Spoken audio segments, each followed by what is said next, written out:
we'll be going over what has happened throughout the week, and especially we'll be talking about those Deltas and kudos to them on their week. Yes, the week with the Dusters has been fabulous. They started off with a great pajama party that was fun and comfy. It was, Bria. Also, let's not forget they continue with a health fair as well as a cafe party and an inauguration watch party.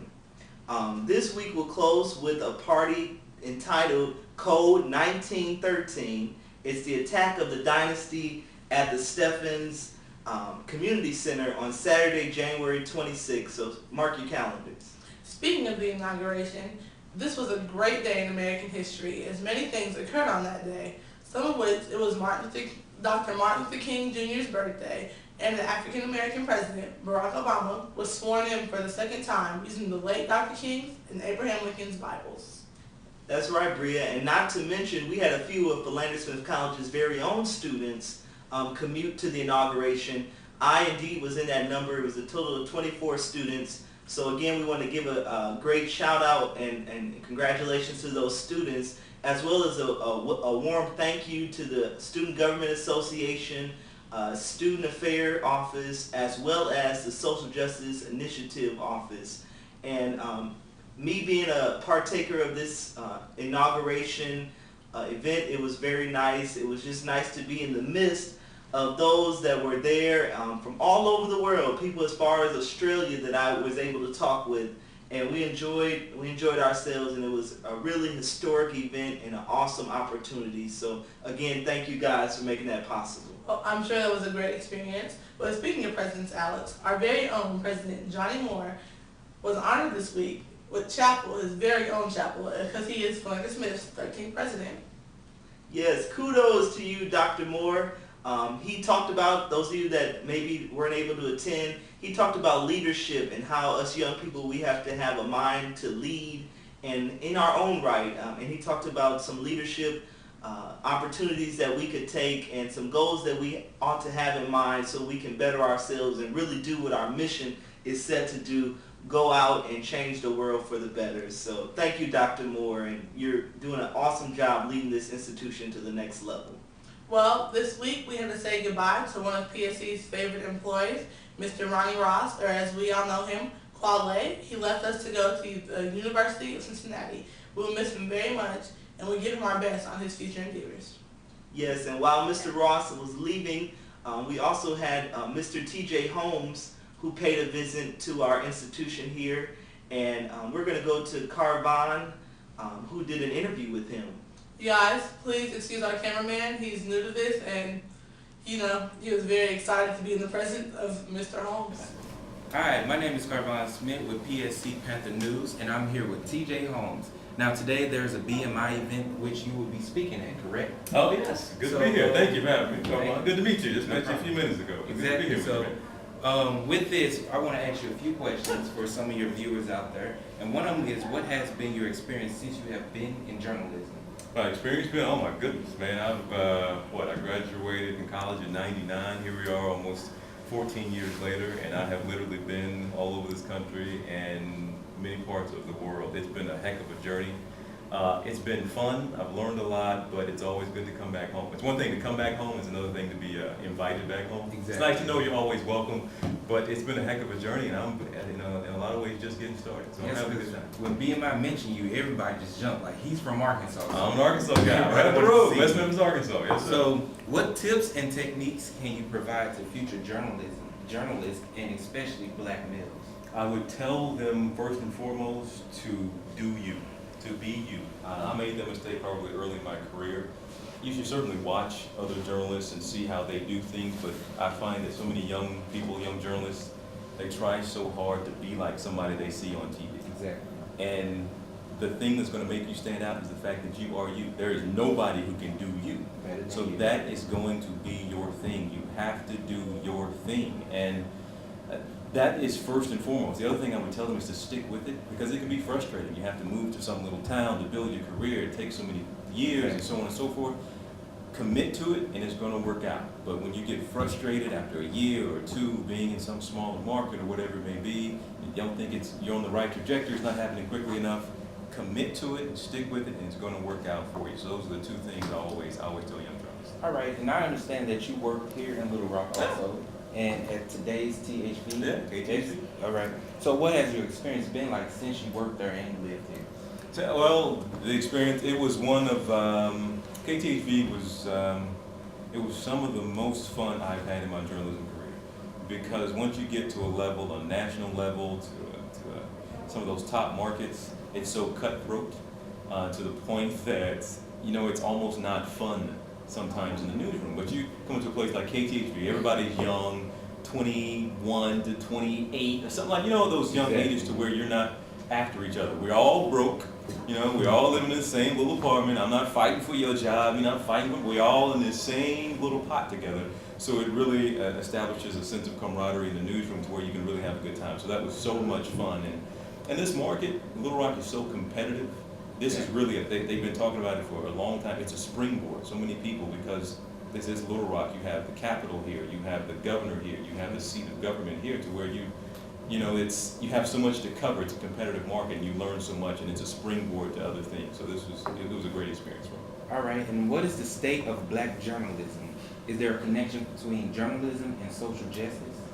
I think, and this has been a fight I've been having for a while. I say a fight, and what I mean by that is when you turn on the TV, there are none of us doing primetime shows Monday through Friday on major networks, on the cable news networks, just not there.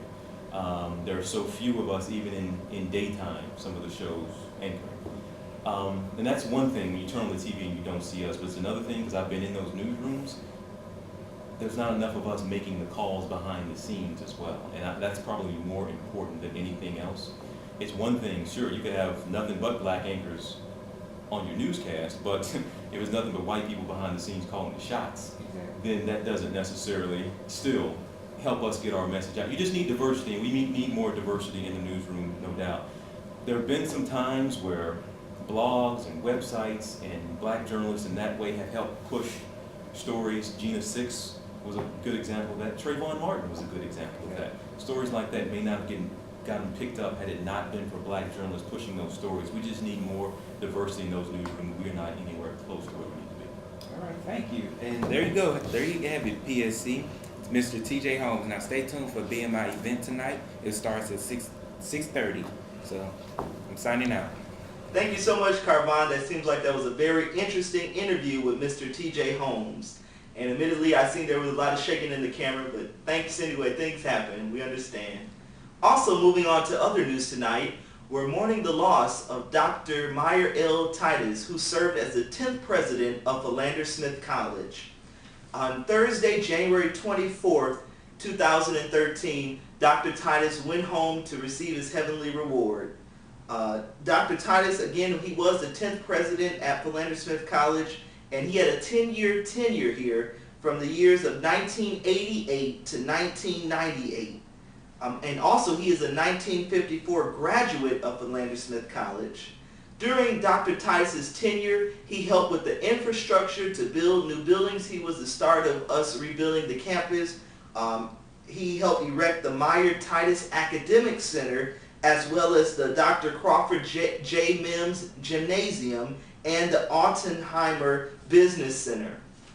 Dr. Titus also memorial services will be held on Saturday, February 2nd at 10 a.m. and that will be at the Payne Chapel AME Church. That's address is 3625 Marion Drive in Colorado Springs, Colorado 80909.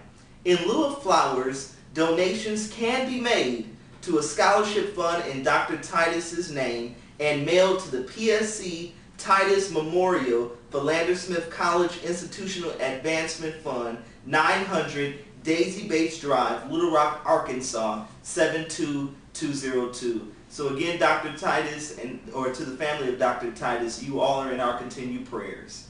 Yes, we will surely miss Dr. Meyer L. Titus, who had such a big influence on our campus. Yes, and speaking of services, Tanea spoke with Mr. Adrian Tharp about the new policies and services that the Residential Life Center has to offer. So now to you, Tanea. Hello, Panthers. I'm Tanae, and today I am here with Adrian to talk about the new enforcement of the IDs. So today I'm going to ask him, what must students have to get on campus? They must be a current student of Philander Smith College. It doesn't matter if they're on campus or off campus, as long as they're a registered student here. Students, when they come on campus from now on, they must have their PSC current Panther ID. That ID will let them into the gate, period security authorization. And if they stay on campus as well, they'll need to have that same ID to get into all of the residential life, as well as the Suite A and Suite B of housing. Okay. And where can students go to get a new ID or to get an ID? First, what they'll need to do, if they don't have a current ID, they'll need to go to the Cox building into the business department. Once they get that paid for, then they'll need to turn around and go to the security office, which is in M.L. Harris building. Okay. So how much can the student get fined if they don't have their ID? Right now, we're currently, after a couple of chances, and students who do not abide by the rules of it, they will have to pay $35, and they will be fined that. So far, we haven't really had any problems. The students have actually really gotten the hang of it, getting their IDs and stuff. We're staying on them, and the office assistants as well as the resident assistants, along with myself, Mr. Tremaine, Dean Hamilton, and Ms. Wilkins. We've been pretty good about making sure that reiterate how important it is to have your IDs. Okay. And now, with the curfew policy, is that still enforced? Yes, curfew is still in force. Sunday through Thursdays, curfew is until 12 o'clock for visitors and things of that nature. And then also until 2 o'clock on Friday and Saturdays, 2 a.m. Okay. And is there a curfew for visitor policy? They also have to abide by it? They have to abide by it as well, yes ma'am, the same policy. Okay. And of course with your visitors, anytime there's a visitor that is visiting that is not an on-campus student, whether they are a PSC student or visiting on campus, for example, parents or cousins or anything of that nature, they have to be signed in by the person that resides in the residence hall. Okay, and the visitor must stay with the person they are with. At all times, yes ma'am. Okay, thank you for visiting me today, Adrian. Thank And again, remember, Panthers, please always have your ID to avoid that fine. I'm Tanea signing off. Thank you, Tanea. But Mr. Adrian and these new rules are very much effective. So as much as you might not like it, please abide by them. But on something more exciting, the Alphas and the Deltas are both having pageants. These pageants are said to be magical and spectacular. Some crazy, fun, and wild things will be going on. Contestants in both pageants will be judged in different categories for a $500 scholarship. The Deltas pageant is the Mr. Crimson and Cream, and that will be held on Saturday, January 26th. And then the following day, Sunday, January 27th, will be the Miss Black and Gold pageant. Welcome to Burlesque. Yes, and before we leave you guys to go back to your normal lives, we have one last announcement. Please join Chaplain Dr. Ronnie Miller-Yao in a new Bible study series entitled It's Not Too Late, How God Uses Less Than Perfect People by Dr. Tony Evans. This class will meet at 6 p.m. on January 29th, February 5th, February 12th, February 26th, and March 5th. We will meet in the Wesley Chapel Parsonage. Refreshments will be served.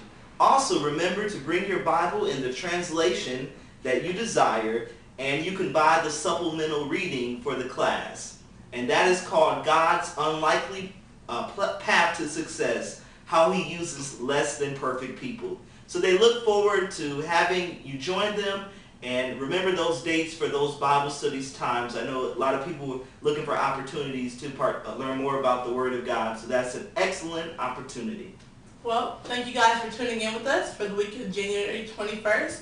And remember, this is PSC's Panther News, where we are your number one source for residential life information.